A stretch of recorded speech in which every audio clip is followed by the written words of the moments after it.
Vote বড় বালাই। একদিকে যেমন শতাব্দী রায় শাহরুখ খানের সিনেমার প্রচার করছেন, ঠিক অন্যদিকে আবার ট্রাক্টর চালাচ্ছেন বিজেপি প্রার্থী। তবে মানুষের মন কি আর এইসবে মজবে? এবার আপনাদের আসল ঘটনাটা বলি। বীরভূমের তাপমাত্রা ৩৯ ডিগ্রির কাছাকাছি। বিজেপি আর তৃণমূলের প্রচারের সুরও বেশ চড়ছে। একদিকে শতাব্দী রায় তৃণমূলের প্রার্থী মোহাম্মদ বাজারের প্রত্যেক গ্রামে গ্রামে প্রচার করছেন। তিনি বলছেন, ধর্মের ওপর ভোট দেবেন না, এটা আমার অনুরোধ। যাকে ভোট দিন দিন, কিন্তু ধর্ম হিসেবে না কর্ম হিসেবে ভোট দিন।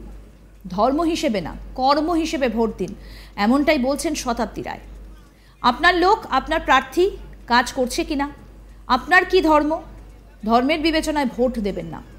ধর্মের জন্য মন্দির আছে।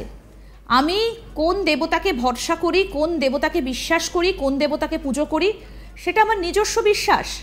আমি জন্মগত পেয়েছি। আমার বাবা ঠাকুরদা যে পুজো করতো সেটা আমি পেয়েছি।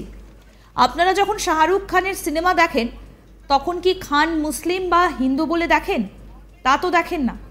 তার কাজটা দেখেন, যে কত ভালো অ্যাক্টিং করে সেটা দেখেন, তার কাজটা দেখেন, সে কত সুন্দর, সে কত ভালো ফাইট করছে।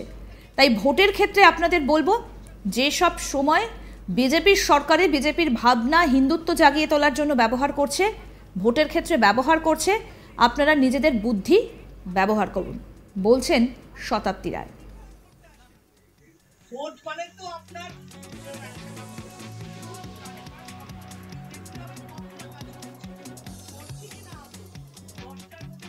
এবার আপনাদের শোনাবো কি বলছেন তৃণমূল প্রার্থী শতাব্দী রায়। একটা মানুষের পক্ষে সব কাজ করা সম্ভব না, কিন্তু দেখতে হবে কতটা কাজ করছি কিনা আদৌ। 10টার মধ্যে 4টে করতে পেরেছি, তাও তার ইচ্ছে তো চেষ্টা আছে। যদি আপনি এমন আদৌ চাহিদাও থাকে যেগুলো তার ক্ষমতার মধ্যে, তাই জন্য বলবো, যারা শুধু ভোটের সময় আসবে, ইলেকশন পোস্টার ফ্ল্যাগ লাগাবে, তাদেরকে ভোট দিয়ে আপনি জেতাবেন, নাকি যারা সারা বছর পাশে থাকে তাদেরকে জেতাবেন, এই সিদ্ধান্ত কিন্তু আপনার। ধর্মের ওপর ভোট দেবেন না, এটা আমার। যাকে আপনি ভোট দিন, সে ধর্ম হিসেবে নয়, কর্ম হিসেবে দিন। আপনার লোক আপনার পাশে কাজ করছে কিনা, আপনার কি ধর্ম সেটা ভেবেছে না। ধর্মের জন্য মন্দির আছে, ধর্মের জন্য আমার ঠাকুরের টাক আছে, আমার ঠাকুরের ঘর আছে, আমার মন্দিরে যাওয়া আছে, আমার পুজো আছে, আমার উপোস আছে।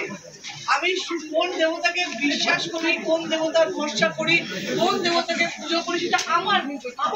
আমি জন্মগত পেয়েছি। আমার বাবা ঠাকুরদাদা যে পুজো করতো আমি সেটা পেয়েছি। কিন্তু সেই ঠাকুরকে আপনি তো পুরোহিত নির্ধারণ করতে আসেন। ভোট মানে তো আপনার ঠাকুর নির্ধারণ নয়, যে আপনার মন্দিরে কোন মূর্তি বসে সে নির্ধারণ নয়। বা আপনি পুজো কাকে দিয়ে করাবেন, কোন পুরোহিত ভালো, কোন পুরোহিত নির্ধারিত ভালো মন্ত্র পড়বে, সেই কাজ তো নয় ভোটটা। ভোটটা হচ্ছে আপনার রাস্তা জল, আপনার বাচ্চার উন্নতি, সেগুলো কিনা। সেটা যদি বিচারাদায় ধর্ম আসছে না, তাহলে কি আসছে? কর্ম আসছে, কাজ আসছে। কে কাজ করছে, কে পাশে থাকছে। তাই আপনাদের অনুরোধ, ভোট যাকেই দিন ধর্মের ভিত্তিতে ভোট দেবেন না। ধর্মের কথা ধর্মের জায়গায় রাখুন। ধর্ম নিশ্চয়ই, আমি ব্রাহ্মণের মেয়ে, ব্রাহ্মণের বউ, আমার শান্তিল্য হতো, তাহলে কি আমি এটা ব্যবহার করছি? নাকি আপনারা যখন আমার সিনেমা দেখেন, আমি ব্রাহ্মণ বলে সিনেমা দেখেন, হিন্দু বলে, তাহলে দেখেন না। আপনার শাহরুখ খানের সিনেমা দেখেন, তখন কি খান মুসলিম না হিন্দু দেখে দেখেন? তার কাজটা দেখেন, সে কত ভালো অ্যাক্টিং করছে, সে কত সুন্দর, সে কত ভালো ফাইট করতে পারে, সে কত ভালো ডান্স করতে পারে, তাকে সেই হিসেবে দেখেন। আপনি তার টাইটেল দেখে সিনেমা দেখেন না, তার টাইটেল দেখে বিচার করেন না। অন্যদিকে দেখা গেল বিজেপির প্রাক্তন আইপিএস প্রার্থী ট্রাক্টর চালাচ্ছেন। পাশাপাশি বিজেপির অস্ত্র ঘর ঘর দেবাশিস ধর। খোলা গাড়িতে কখনো নিজে ট্রাক্টর চালিয়ে বিজেপি প্রার্থী শিউড়ির গ্রামে গ্রামে ঘুরছেন। এতদিন শতাব্দী রায় একা ময়দানে খেলছিলেন, জানিয়ে উনি নিজে প্রকাশ করেছিলেন। কিন্তু দেবাশিস ধর কম যাচ্ছেন না দেরিতে এসে। তাই এবার অনুব্রত গড়ে যেন জমে গেল খেলা।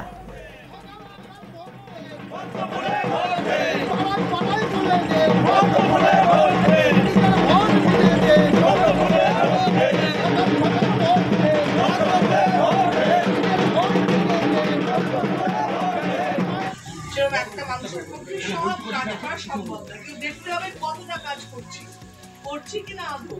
10টার মধ্যে 4টে। আরও আপডেট পেতে দেখতে থাকুন আজ তাক বাংলার ইউটিউব চ্যানেল, সাবস্ক্রাইব করুন।